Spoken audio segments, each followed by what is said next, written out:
to find out, is there any days you can't come, or, not just book it. I always try and say to my patients, you're going away for a weekend or going away for a few days, so that I don't book the CT scan, that the patient will say, oh, I can't come for that, because if we don't adhere to the protocol, timing and blood tests, etc., we get into a lot of trouble with the sponsors, because they're constantly checking and auditing our work.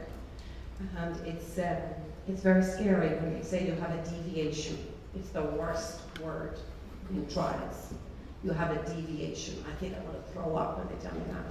And it can be that I forgot a blood test, or I didn't order one liver function test that's supposed to, which you can add on, or the CT scan was done out of date. And we've had a couple of times that patients have called us the day before. I can't come for the CT scan tomorrow. So it's tough to try and talk about that. And so up front we have to say we are in an agreement, and we're going to work with your time, and you have to do your best to work with our time. So I think overall, being a clinical trials nurse, there is a very deep connection with patients, and I have many of my wonderful, wonderful ladies here today. And I moved to clinical trials because I wanted to be a patient nurse. I wanted to be a patient advocate nurse.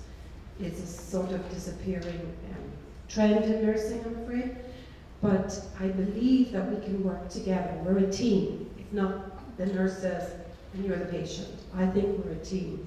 So if we can get you a week or two holidays, or a month, but we try. But there are things that when you've read your consent form, you know what you're aiming and lining up for. But we can work around your schedules and stuff. So what I've handed out to you is too interesting. Or I think, Nikki, you're going to hang out here. There's a the Nuremberg Code, which is very interesting reading, and when you start in clinical trials, it is literally bet into you. And it's the Code of Ethics that was brought on after the Nuremberg, the judgment by the War Crimes Tribunal at Nuremberg laid down 10 standards of which physicians must conform when carrying out experiments on human subjects, in a new code that is now accepted worldwide. The judgment established a new standard of ethical medical behaviour for the post-World War II human rights era. Amongst other requirements, this document enunciates the requirement of voluntary, informed consent of the human subject. The principle of voluntary informed consent protects the right of the individual to control his own body. The code also recognises that the risk must be weighed against the expected benefit, and that unnecessary pain and suffering must be avoided. This code recognises that doctors should avoid actions that injure human patients. And finally, the principle established by this code for medical practice now have been extended into general codes of medical ethics. I brought this along for you guys to read. Nice bedside reading. And another one called the Tuskegee trial, which is exactly how not to run a trial. I found them very interesting when I started in clinical trials. They left me aghast. So I constantly read the Nuremberg Code, and almost every week or so when I'm doing my consents.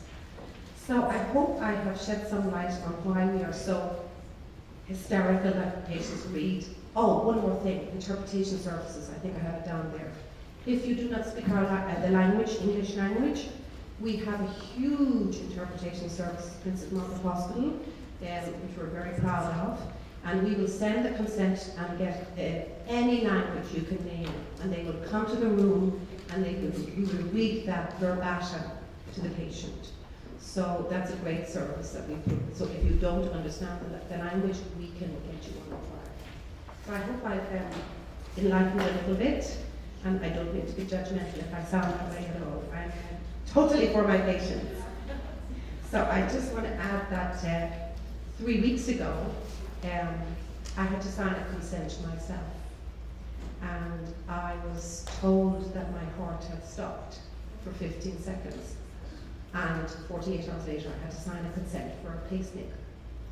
And the doctor told me as I'm lying in the bed, this can happen. You can rupture your lung, and you can go into cardiac arrest, and your heart could rupture. But we do cardiac surgery if that happens. Would you sign the consent, please? No, it wasn't for a trial, but it was for my pacemaker, who I now call Petrol. But it was, I realized that when you're anxious and bawling your eyes out, you just pick up the pen and go, okay. I didn't have a choice, but I really believe, I was informed, but I was shocked. So, I'm still shocked, but that's why I've been away for 4 weeks from work. So, yeah, I will have a new mind as well now when I'm asking patients to sign consent. Thank you very much for your time. Good to have you back, Jerry.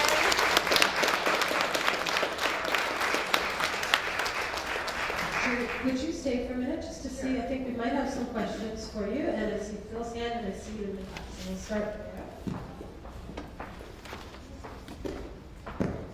Can you tell us at any given time how many trials are going on for ovarian cancer at Princess Margaret? And given that number of trials, how many patients are participating? I can't give you the exact numbers, Phil, but we have a board in our clinics, and I would say there's somewhere between 8 to 10 ongoing trials, and not so many for endometrial and cervix, so most would be for ovarian. The clinical trials nurses are working 15-hour days, so we're putting a lot of patients on. But I don't have numbers per se, but I can get them for you for sure.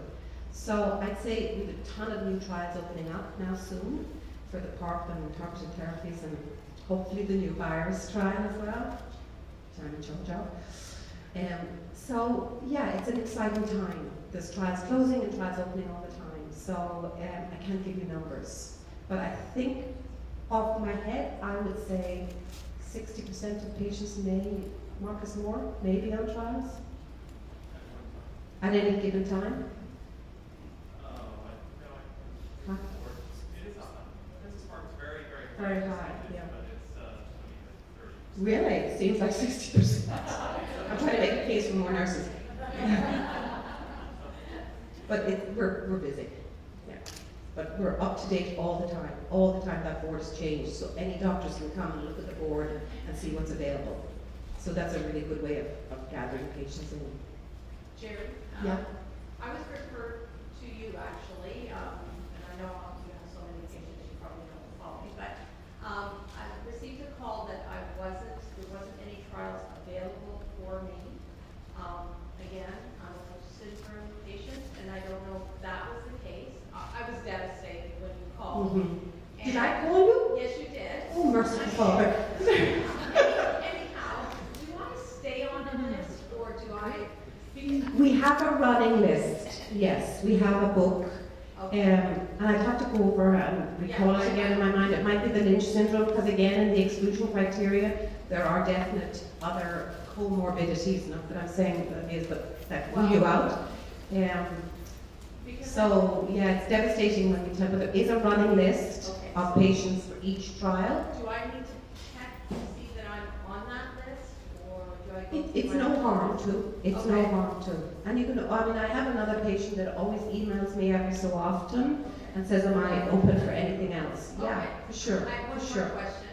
Who sets those boundaries? Because, is it the drug companies? Because, of course, if I'm promoting something, I'm gonna take the easiest people possible to look like, wow, I cured them. Yeah. Sorry, that's how I look at it. You tell me, It is you the know drug what? companies. You're not good for anything, because I am a hard risk. Yeah. Sorry. No apologies. Marcus, do you want to address that? Sorry, but I think Brandon wants to say something else. Yes, I will explain on this. There is a principle of expanded access, at least in states. I'm not sure about Canada. So any patients that are not eligible for clinical trials can join, paying the expenses. Mm-hmm. Unfortunate thing is that the Health Canada, FDA, do not allow sponsors to make profits on that. Yeah. So this expanded access is not working at all. So maybe something should be done in this area for people like you who like to join, and there are more of those who would pay the expenses. They don't need to burden the budgets. Mhm. Be able to join, even if they don't qualify in what is really described. But we have to be careful not to bias the trial as well, so it's kind of a big pot. Marcus? So the way these, as you guys know, there are different phases of the trials. Early phase, phase 1, then later phase 2, and phase 3 trials. And often in the early phase trials, we're looking at side effects of the drug. We obviously want to try to see a response and clinical activity in the disease, but the trials are designed to look at side effects. So there may be certain entry criteria for the early phase trials where it's a little bit easier to get onto a study if you've had a second cancer or you have a certain diagnosis. But then at the later stages, when the Health Canada, FDA, and the drug company are trying to answer a particular question because everyone's trying to gather data to get to market, then some of the restrictions come in that might rule out someone who has hepatitis history or if they have Lynch syndrome, for instance. But yet, so it really, each trial has a very particular eligibility checklist that has things that you need to have to get on the study and then things that you can't have and in order to be on the study. So, and it's very idiosyncratic with each study. Now, at our institution, we tend to have a lot of studies that are ongoing, but many of those studies may be in the middle to late phases, and very common is the number of lines of chemotherapy you've had. And you may have 2 trials that allow for a certain number of 1 or 2 lines of chemotherapy when you have platinum-resistant disease. One of the studies may say that you can only have had 1 when you had platinum-sensitive disease, but another study may say that you can have any number of chemotherapy treatments with platinum-sensitive disease. So even though on the surface they may look like the same eligibility, it turns out that the fine print is different. And then in terms of expanded access, usually what happens is if there's I think we'll probably be in that world with PARP inhibitors soon. Right now, the only way to get into a PARP inhibitor is if all the studies are platinum sensitive, so you can't have had a relapse within 6 months. And and there's one maintenance study that if you get chemotherapy and then the disease starts to grow immediately, you're not eligible for the study. And there are a bunch of drug companies that are rushing to get the PARPs to market, but nobody's looking at platinum-resistant disease, which is frustrating because we have patients who we'd like to try it on, try the agent for. But part of the issue is that they don't have enough drug to do the studies, and therefore it's not really available. And I do think that probably down the line there might be a chance where these studies, when it's close to approval, then the expanded access programs start. I saw that also treat melanoma, we definitely have that going on in some of the new agents. But it tends to be the agents that actually show a lot of promise. If something is sort of okay promise, then it takes a long time before there will be expanded access. Okay. Jared, thank you so much for your dedication and your hard work.